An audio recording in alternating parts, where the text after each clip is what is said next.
The following is an original production of AZPM News.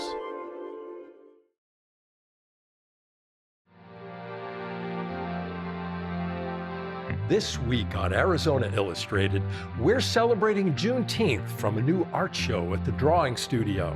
Was the perfect backdrop to put something like this on display, especially with all of the things that are going on right now.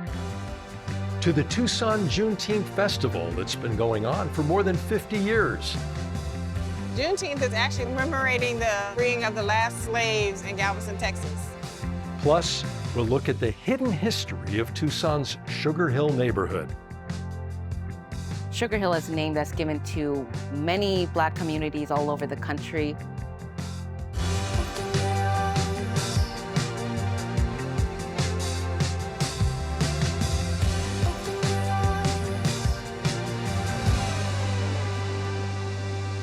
Hello and welcome to Arizona Illustrated. I'm Tom McNamara, and we're joining you from the Drawing Studio here in Tucson as they prepare for their third annual Juneteenth Art Expo. So first off on the program, we're going to show you highlights from last year's event, and we'll be back in a few minutes to tell you what's new for this year. You walk into this space, you see it, it is everywhere. The color, the joy, the celebration, the heart, the pain, the sorrow, all of it is in this room right now. Juneteenth was the perfect backdrop to put something like this on display, especially with all of the things that are going on right now.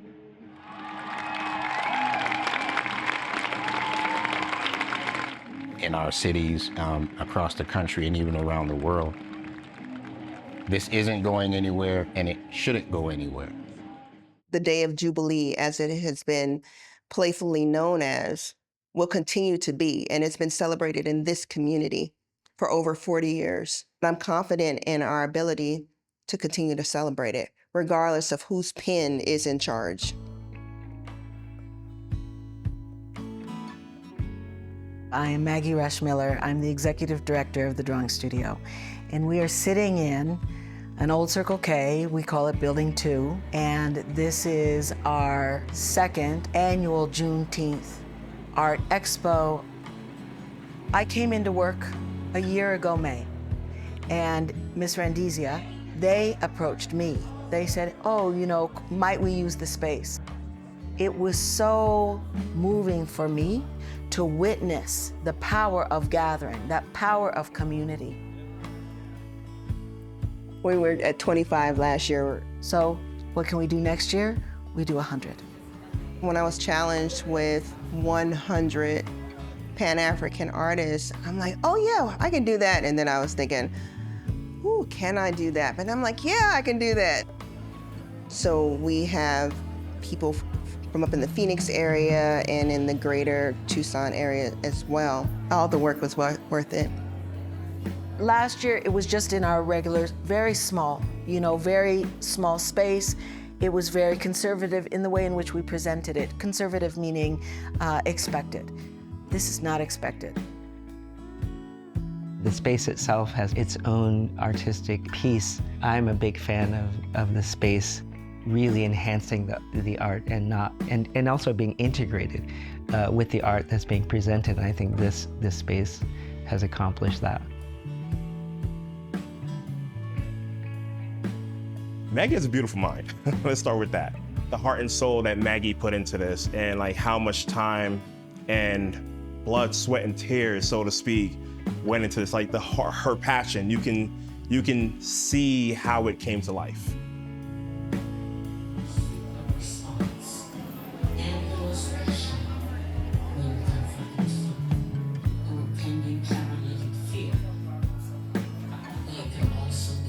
So when we consider art, a lot of times we consider this Eurocentric perspective of gallery work. And I did not want to move in that vein. I wanted us to include the traditional artworks that we brought with us from our families. And I wanted us as a community to be included in the artwork. We are the artwork. Black art typically gets a lot of negative label. And so when people come in here and they see art of all different types, music, dance, there's artificial art, there's oil on canvas, there's watercolor, there's 3D art, all different mediums, all different people, the range of ages that people are doing the art, all of one singular color. I think that's important for people to understand that this is where it came from.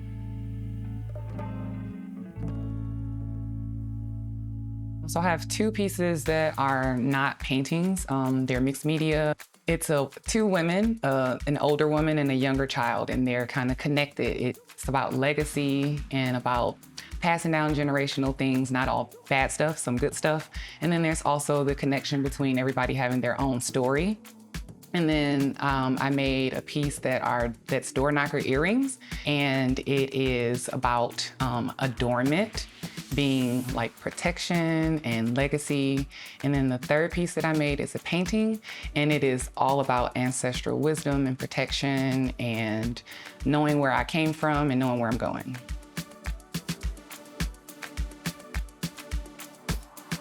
The first piece is kind of a dreamy piece. It's got a white background with some texture. It's very layered, so there's some fuchsia and blues that pop in that piece. There's some Basquiat, is what one of the other artists said it was like, but a happy Basquiat. And then the other piece is called Awakening. This piece was done on acrylic on paper, and it has an infusion of kind of some shamanic elements where we are infusing some nature with a goddess who is screaming out to the universe to be heard.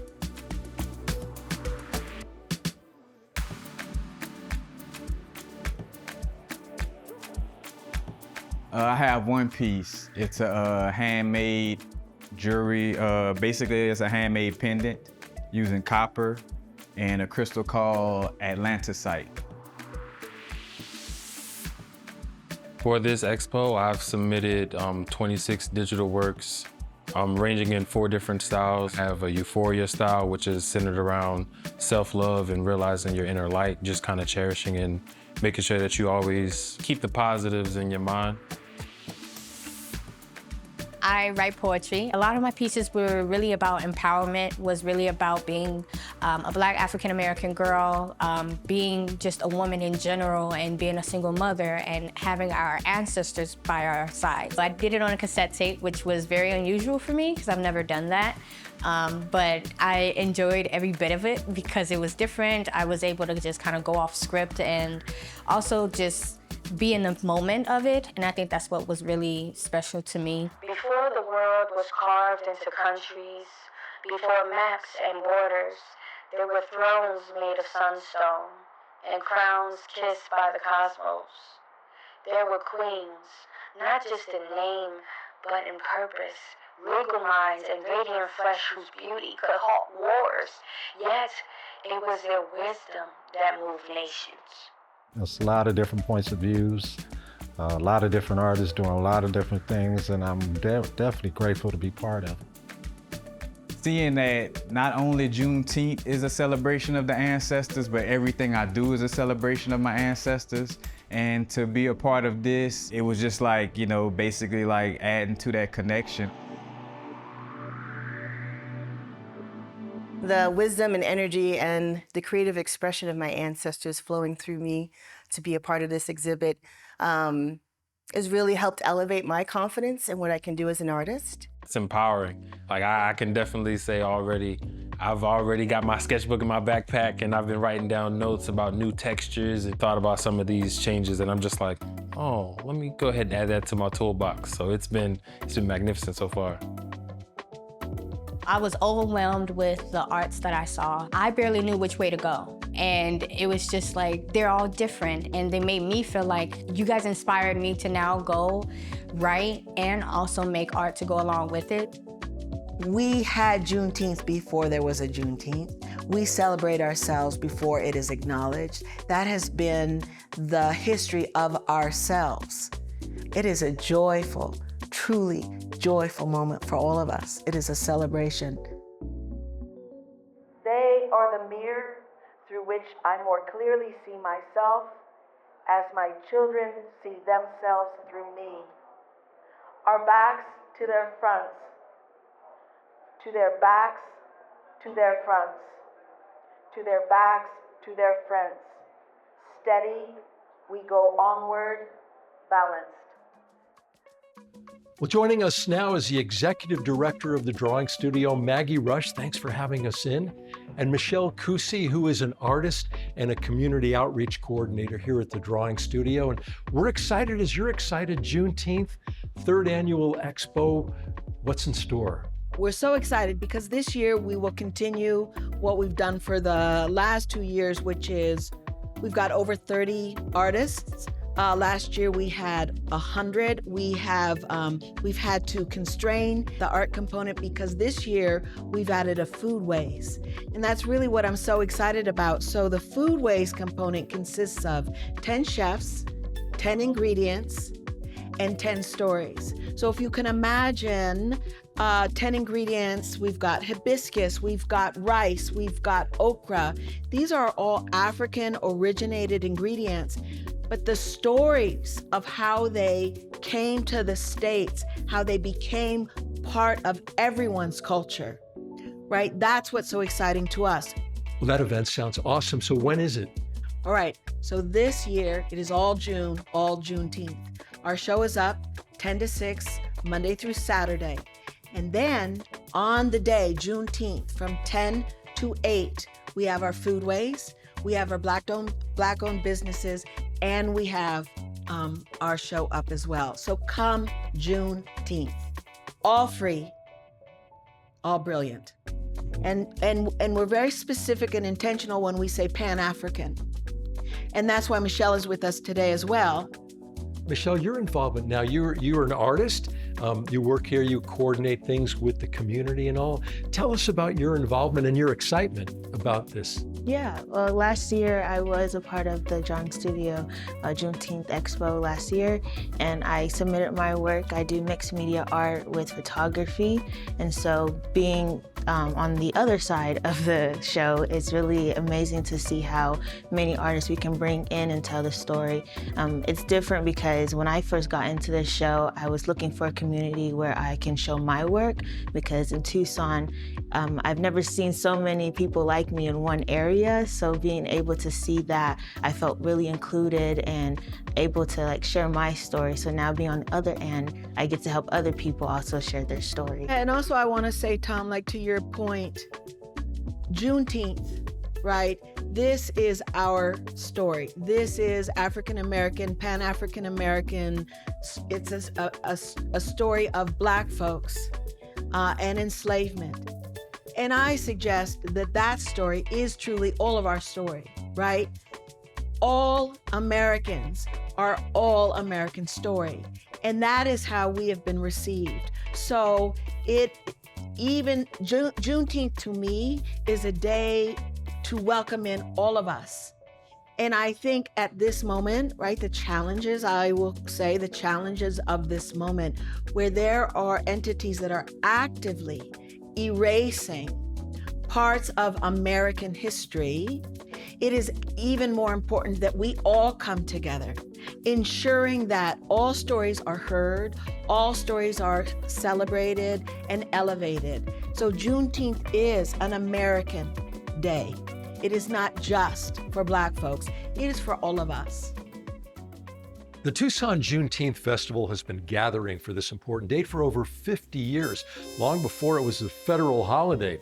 Here's a look back at the 2017 event held at the Dunbar Spring Cultural Center. With the racism is hovering over America now. And if we don't identify it, if we don't call it what it is, it'll just hover. But if we don't expose the wound of racism, it's going to grow. So this is what this is about right now. There is a distinct slave narrative that goes throughout American history. And the fact that when slaves were freed, it didn't mean that the African American population gained the level of respect and equality that they deserved. And I think we suffer from that to this day. We are at the Dunbar Cultural Center. We're having the 47th Annual Juneteenth Festival indoors this year. Juneteenth is actually the largest known celebration commemorating the freeing of the last slaves in Galveston, Texas. 1863, January the 1st, the president announced that we are free, we being the African American. Since they didn't have a smartphone and text, they didn't get the word on time. June the 19th, 1865, General Granger rode into Galveston, Texas, said, "Rest of you guys are free." So they dropped everything they were doing and they had a big party. So hence we celebrate Juneteenth in June every year. We have all different vendors here giving out information, giving everybody little giveaways and gifts and everything, just to learn about what's going on in the community. The festival is open to everybody, and we love seeing all nationalities, all races, all ages here, having a good time and not worrying about all the other drama that's going on in the world. The Nixon White House after that had two enemies. We have the Black Film Club here today, and actually they do a film every third Saturday of the month, so it just happened to fall on Juneteenth. Now they're showing the film 13th. Trail was dirty and bloody to get me here. We have the Buffalo Soldiers inside who have a lot of artifacts, a lot of history about the Buffalo Soldiers. Think about that. I just happened to be 24 years in the military. Military has been my life. I light up when you mention the military. When I see a soldier in uniform, I light up. And so when I see or hear the Buffalo Soldier, I won't know who is this guy. When I begin to study him, I recognize he's me. And I'm a product of that soldier. Arizona has history about the African American. In August of 1775, I've studied African American history since I was 14. And what I find interesting is the first African Americans came to Virginia about 1619. The first person of African descent came to what is now Arizona in 1538, almost 80 years prior. And some of the founding soldiers who came with Ugo O'Connor to found the city of Tucson in August 1775 were of African descent. So we have a very deep African history here in Tucson, but we don't tend to be able to celebrate as much because of the low percentage of numbers of African Americans in the community. And perhaps if there were more of us, that history would be as important here as it is for African Americans in places like Virginia.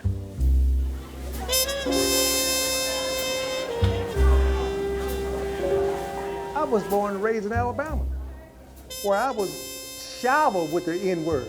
My last name was Boy, regardless of where I was old, how old I was. My parents was the N-word. We would always was less than sought as a man.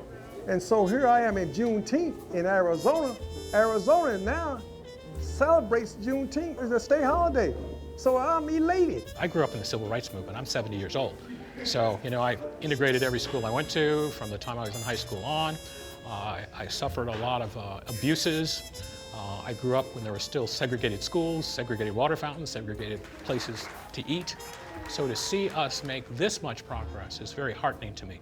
And to see other people recognize not only how much progress we've made, but how much more work we have to do and have people involved in that work of goodwill is very, very encouraging to me.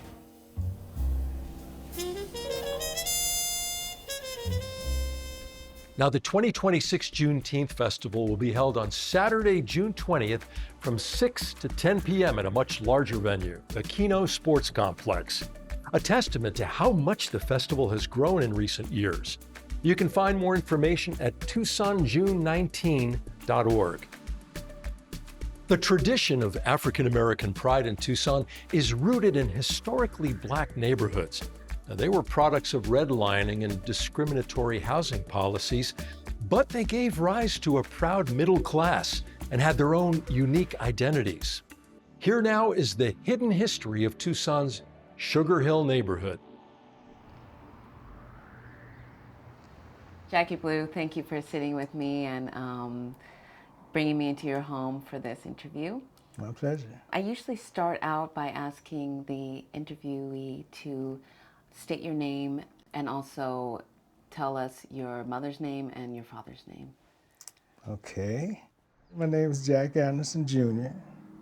My father's name is Jack Anderson My mother's name is Neres Anderson, N-E-R-E-S. And they all migrated out of Texas. As long as I got something to tell you, I'm gonna tell it to you if you want to hear it. Because nobody's been telling this Sugar Hill story right. I was born and raised in Tucson. I didn't come from nowhere else. I was born and raised right here in this desert. Right here. Used to play in the barefoot summer heat. That's how we used to do.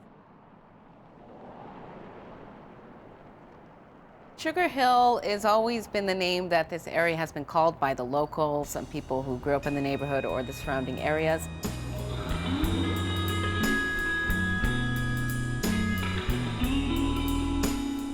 Sugar Hill neighborhood is one of Tucson's historic Black neighborhoods.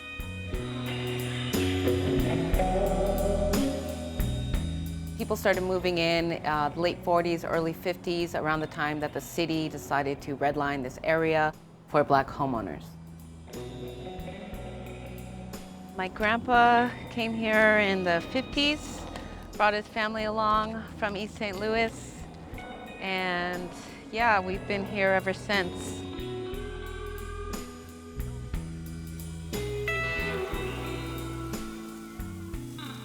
Sugar Hill is a name that's given to many Black communities all over the country. It refers to a Black neighborhood that's kind of up and coming. My family moved over here in 1960. I was 4 years old when we moved over here. I was born in this neighborhood. I was born in 1961 in this neighborhood. My parents and the parents before me, they're the ones that built the community. And they built a rich community, faith-based community. Most of the people went to church. It was one of the middle-class neighborhoods where a lot of professionals lived. There was a lot of military families. There was, you know, principals, teachers, doctors. All right, Sugar Hill, let's do something. Can we make some noise up in here? Can we make some noise? What it did was foster neighborhoods that became united and achieved historic things. Dancing in the park, day after dark, racing cars, up and down the hill. We're the Sugar Hill Coalition. We're trying to get our community back. Sugar Hill, Sugar Hill. From the 60s, the 70s, 80s, and 90s, everything was very close-knit. To my brothers and sisters from Sugar Hill, welcome. Unfortunately, the drug epidemic hit, and that literally destroyed a lot of people. You know, a lot of people went to prison, a lot of people got addicted to drugs, a lot of people died. You know, a lot of people lost their homes. Some people lost their homes behind that. Unfortunately, that's what happened. Hey, I'm Jackie Blue. God bless you. I know folks that because of those times and those days, some of them just getting out of the penitentiary, you know? Done all that time. And that's who I'm talking to in my music.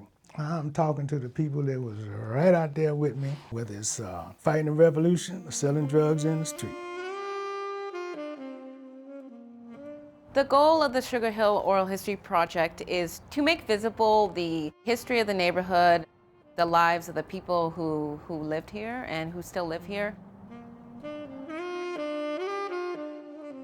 And just to increase the awareness of the neighborhood and the Black community in Tucson.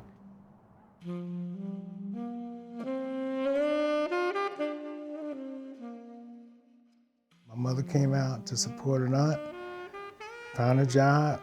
My father, on the other hand, a little bit of a different story. He came here with qualified papers to be a heavy equipment operator, to build homes or to build highways. And he was putting in applications everywhere and he couldn't get a job. Till finally somebody, one of his friends, told him that, man, they're putting your application at the bottom of the list. You will never get hired because you're Black.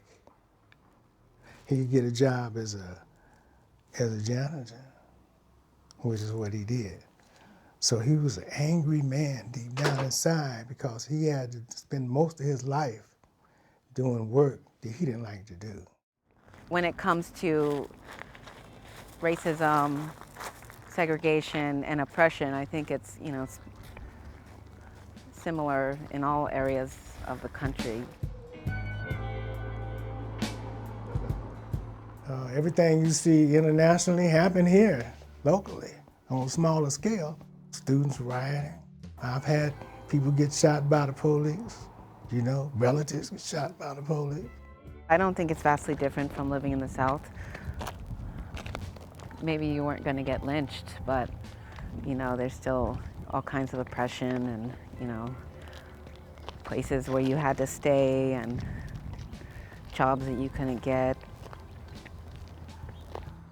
When did the neighborhood start to change? Like it is now? Yeah, when did it become like a Black community into something different? And what do you think caused that?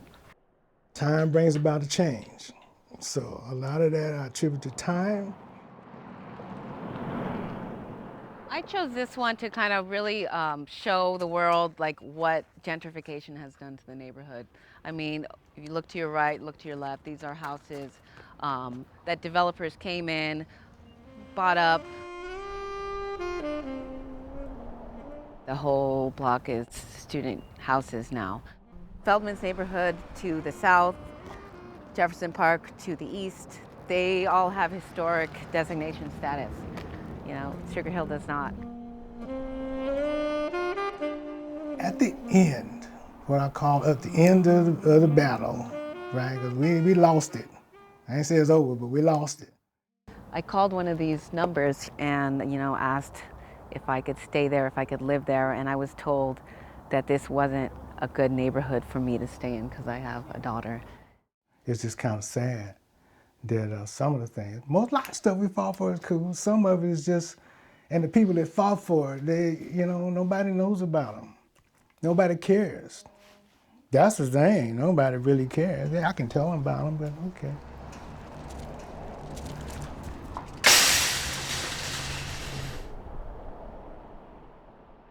My main purpose working with the neighborhood association was to bring light to the historic residents, the history of it, and just to make the neighborhood visible again, and in the real way that it was in the past.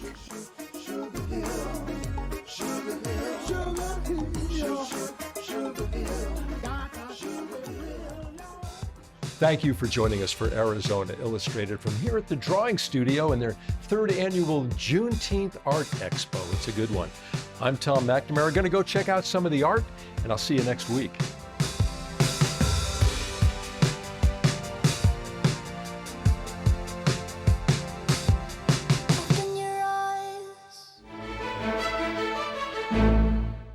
Hi, I'm Tom McNamara, host of Arizona Illustrated, and thanks for watching our entire show here on YouTube. And if you liked it, well, here are some stories from other episodes that we think you'll like.